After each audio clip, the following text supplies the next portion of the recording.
Este reciente descubrimiento ha provocado escalofríos en los científicos. Gracias al trabajo de historiadores y arqueólogos, sabemos mucho sobre la mayoría de las grandes civilizaciones de la antigua Europa. Sin embargo, hay excepciones, siendo la raza etrusca la más importante de ellas. Aunque tenemos innumerables ejemplos, nunca hemos podido traducir completamente su lenguaje escrito. A menudo que también tenemos dificultades para entender los objetos que dejaron atrás. Como se puede ver aquí, el hígado de Piacenza, de 2200 años de antigüedad, es un mapa de las estrellas y otros objetos celestes tal y como los veían los etruscos en la Tierra. Por razones que ni siquiera podemos empezar a adivinar, decidieron crear este mapa estelar en una escultura de un hígado de oveja. Sabemos que los etruscos utilizaban a veces animales en sus elaborados rituales de adivinación, pero también encontraron una utilidad para la astronomía. Si es así, ¿cuál podría haber sido ese uso? El artefacto ha sido un misterio desde que fue descubierto en 1877. Tal vez hay una explicación completa en algún lugar de sus registros escritos, si tan solo pudiéramos leerlos. Las cámaras funerarias de Pitos, la parte del mundo que hoy conocemos como Turquía Oriental, ha tenido muchos otros nombres en el pasado lejano. Si pudieras viajar en el tiempo hace 2800 años, encontrarías el nombre del reino de Urartu. Se sabe muy poco sobre la historia de este antiguo reino, pero los arqueólogos hicieron un gran avance en septiembre de 2015, cuando encontraron una colección de cámaras funerarias de Pitos en la ciudad de Van.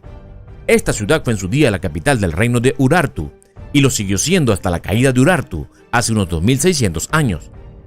El estatus de la ciudad significa que probablemente estas tumbas Pitos eran los mayores cementerios del reino. En cuanto a su forma y función, las tumbas son enormes jarras de cerámicas enterradas en el suelo, de las que solo se ven las tapas en la superficie. Los enterramientos parecen haber tenido lugar dentro de las murallas del castillo de Urartu, que fueron descubiertas ese mismo año. Esto sugiere que las personas enterradas aquí eran miembros de la alta sociedad euroasiática, Stonehenge. Puede que hayas oído hablar de Stonehenge en Inglaterra, pero ¿has oído hablar alguna vez de Stonehenge en Illinois, Estados Unidos? Es una recreación del emplazamiento original de Stonehenge. En este campo de Collinsville se han introducido nuevos postes de madera en los antiguos agujeros, dándole el mismo aspecto que cuando era nuevo en el siglo VIII. Pero no solo hay postes de madera en el sitio, también hay un reloj de seto totalmente funcional.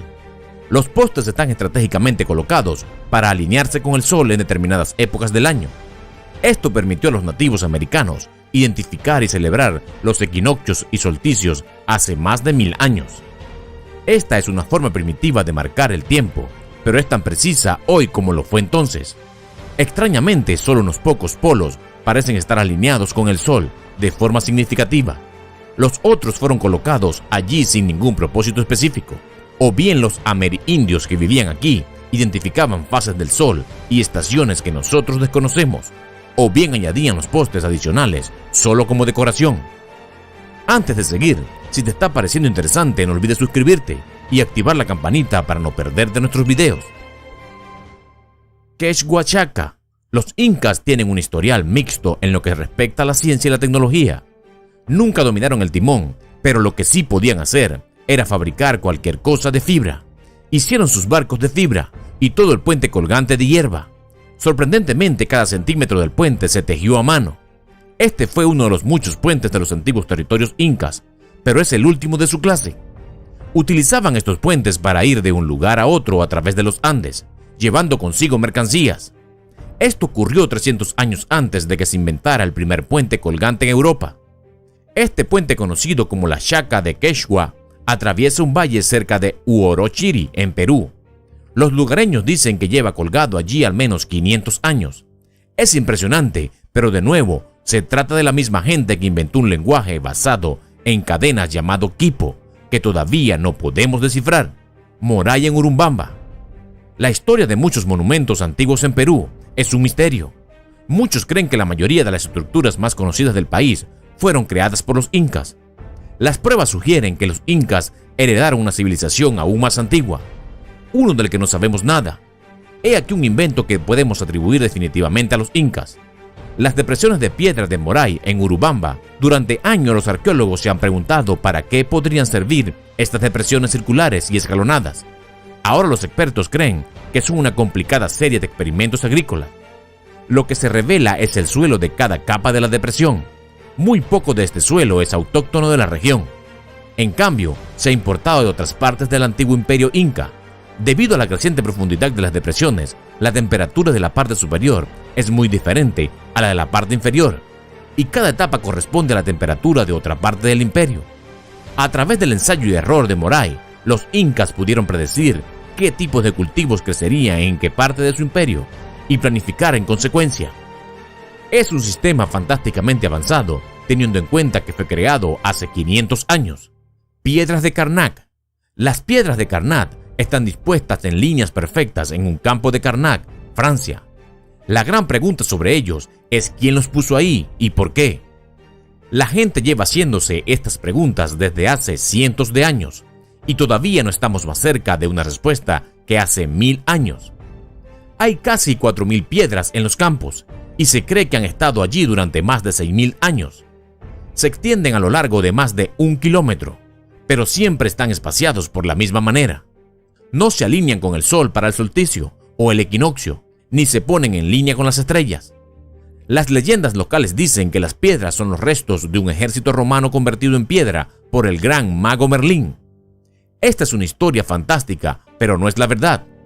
El cuento de Merlín y los soldados romanos tiene sus raíces en el paganismo, pero cuando el cristianismo llegó a Francia, la historia cambió. Ahora se dice que las piedras son paganas, que fueron convertidos en piedra al intentar escapar del Papa Cornelio. Esto tampoco es cierto. Por desgracia tenemos que aceptar que nunca sabremos por qué lo hicieron nuestros antepasados. Piedras de centeno. Son las piedras más grandes del mundo. Ciertamente nunca hemos visto unas más grandes. Se conocen como piedras de centeno y durante cientos de años fueron aceptadas como moneda de curso legal en la isla de Yam. Como la mayoría de las piedras pesan más de 4 toneladas, es difícil ver cómo este sistema puede ser práctico para cualquiera. Lo más extraño es que las piedras de centeno no son nativas de Yam. Son de piedra caliza cortada y no hay ninguna fuente natural de piedra caliza en la isla. Según el folclore local, las primeras piedras secas fueron traídas a la isla en el siglo XV por un traidor conocido como Anagumac, que las había adquirido o creado en Palau, antes de cruzar Yam en su barco. Tras convencer a los lugareños de que las piedras eran extremadamente valiosas, las utilizó para pagar su comida y su alojamiento durante el resto de su vida. En Palau hay depósitos de piedra caliza, por lo que no es imposible que esta historia sea cierta. Pero la pregunta de cómo un hombre pudo cargar tantas piedras pesadas en un barco y luego llegar a Yam sin hundirse sigue sin respuesta. Horca del Inca. Sobre el lago Titicaca en Copacabana, Bolivia, se encuentra un antiguo observatorio astronómico llamado Horca del Inca. Es uno de los pocos monumentos precolombinos de la región que no fue destruido por los españoles cuando invadieron Bolivia en el siglo XVI. Tras decidir que el observatorio estaba en un lugar demasiado remoto como para que mereciera la pena destruirlo, lo rotularon mal. El nombre Horca de Inca se traduce como Horca del Inca, porque para los españoles la estructura parece una horca. Pero no solo se equivocaron en eso, sino también en su origen inca. El observatorio es en realidad una invención del siglo XIV de la cultura indígena Chiripa. Era uno de los 7 edificios de este tipo que se colocaron para que sus constructores pudieran observar los movimientos de la luna y el sol y las estrellas en el cielo. Por desgracia, los españoles merodeadores destruyeron las otras 6. La Horca del Inca sigue cumpliendo su función original. Cuando el sol brilla a través de una estructura rocosa cercana en el solsticio de verano, golpea el travesaño de la horca con toda su fuerza. Déjanos saber en los comentarios si te gustó el video y no olvides suscribirte para no perderte los próximos videos.